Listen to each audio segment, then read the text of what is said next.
The phone rang at 3:17 a.m., slicing through the silence of my small apartment like a knife dragged across glass.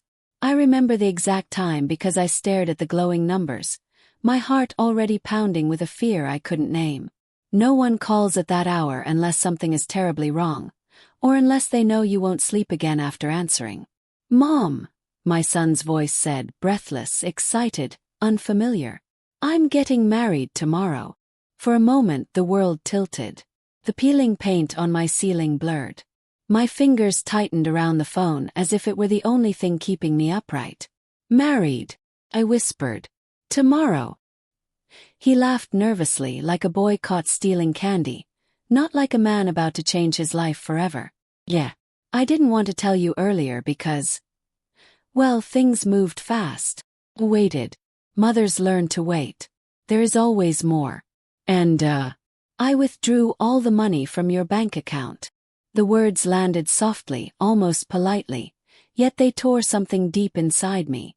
I felt heat rise to my face, then cold like blood rushing out of my body all at once. "What?" "Yes." My voice didn't sound like mine. "I needed it," he said quickly.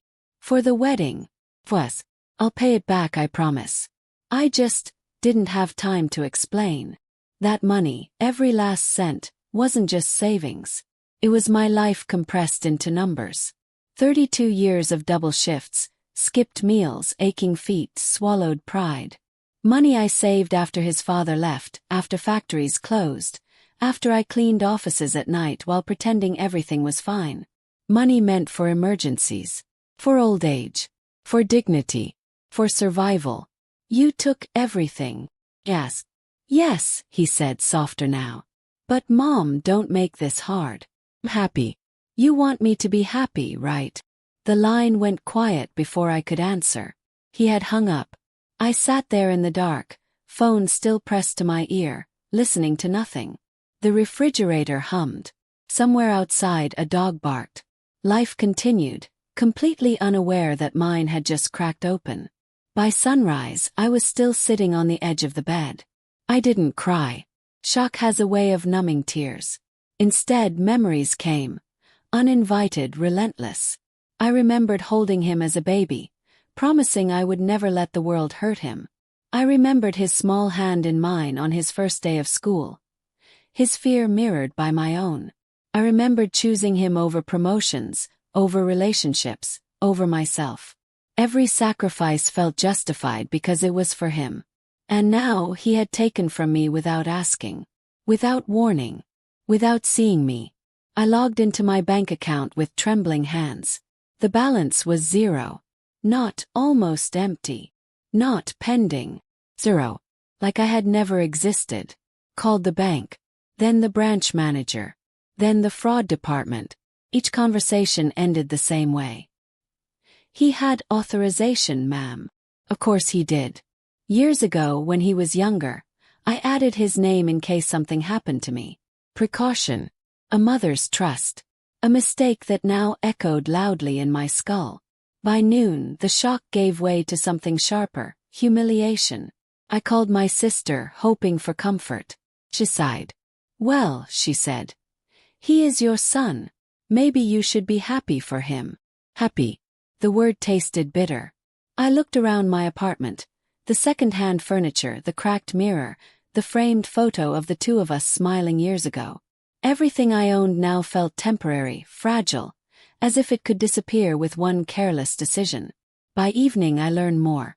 Not from him but from social media.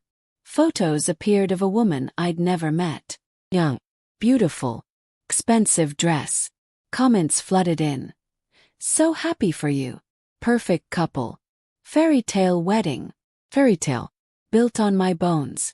I tried calling him again. No answer. Texted. No reply. I realized then that I hadn't just lost money. I had lost my place in his life. As night fell, something unfamiliar crept into my chest. Not grief. Not fear. Anger. Cold, focused, awakening anger. I stood up, wiped my face, and whispered to the empty room. "You wanted to start a new life, my son. You just forgot one thing. I wasn't done yet." And tomorrow, his wedding day, would not go the way he imagined. The wedding venue sat on a hill overlooking the city, all white marble and glass, an obscene contrast to the bus I took to get there. As I climbed the steps, my knees ached, but I refused to slow down. I wore my best dress, the one I'd saved for special occasions. I hadn't known this would be one. Inside, the air smelled of roses and money. Guests laughed easily, glasses clinking, unaware of the quiet storm walking among them. I spotted my son near the altar, radiant, confident, unrecognizable. He didn't see me at first. And then he did. For a split second, his smile faltered. "Mom," he whispered, rushing toward me. "What are you doing here?" "I came to see my son get married," I said calmly. "Isn't that what mothers do?" His eyes darted around nervously. "We'll talk later, okay?" "Not now." "Later. Always later." I watched the ceremony from the back, my heart performing strange gymnastics, pride wrestling with betrayal. When he said his vows, his voice didn't shake. When he promised honesty, something inside me laughed quietly. At the reception I sat alone. No one joined me. I was the past in a room obsessed with the future. That's when she sat down. "You must be his mother," the bride said softly, offering a tentative smile. I studied her face closely. She looked nervous, not cruel. Young, yes, but not heartless. Not the villain I had imagined during sleepless nights. "I am," I replied. "Thank you for coming," she said. "He told me you couldn't make it." There it was. The first crack. Talk. Carefully at first, then more honestly. She spoke of love, of escape, of dreams of a better life. I listened. And then I asked, "Did you know the money he used was mine?" Her face drained of color. "He said it was his savings," she whispered. I believed her. And that realization hurt more than anger ever could. When my son finally approached us, I stood. My voice was steady. "You lied," I said. Not loudly. Not dramatically. Just enough. The truth unraveled quickly after that. Words spilled. Excuses followed. I stared. Whispers bloomed like wildfire. And in that moment something extraordinary happened. The bride took off her ring. "I didn't sign up for this," she said quietly. "Not like this." My son's face collapsed. As chaos erupted around us, I felt something inside me shift. Power. Not revenge, but clarity. I walked out into the night, my steps lighter than when I arrived. But the story wasn't over. 'Cause I still had nothing.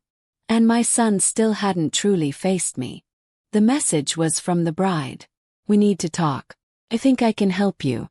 We met days later in a small cafe. She looked different, quieter, older somehow. She told me everything.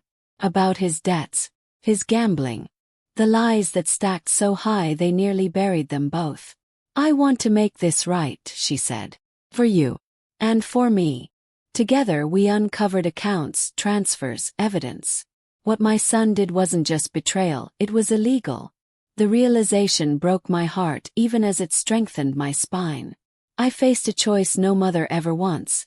Protect him, or protect myself. Chose myself. I reported it. The investigation was slow, painful, humiliating. He didn't speak to me. When he finally did, his words were poison. "You ruined my life," he said. I looked at him and saw not the boy I raised, but a man shaped by his own decisions. "No," I replied. "I saved mine." Months passed. I found work again, humble, honest. I rebuilt piece by piece. Some money was recovered. Not all, but enough. More importantly, I reclaimed something priceless. My voice. On my birthday I received a letter. From him. Short, careful, apologetic but incomplete. I folded it neatly and placed it in a drawer. Forgiveness, I learned, is not the same as forgetting. And love does not mean self-destruction. That night I stood by my window, city lights blinking like second chances, and smiled. Not because everything was fixed, but because I was no longer broken. And for the first time in my life, the future belonged to me.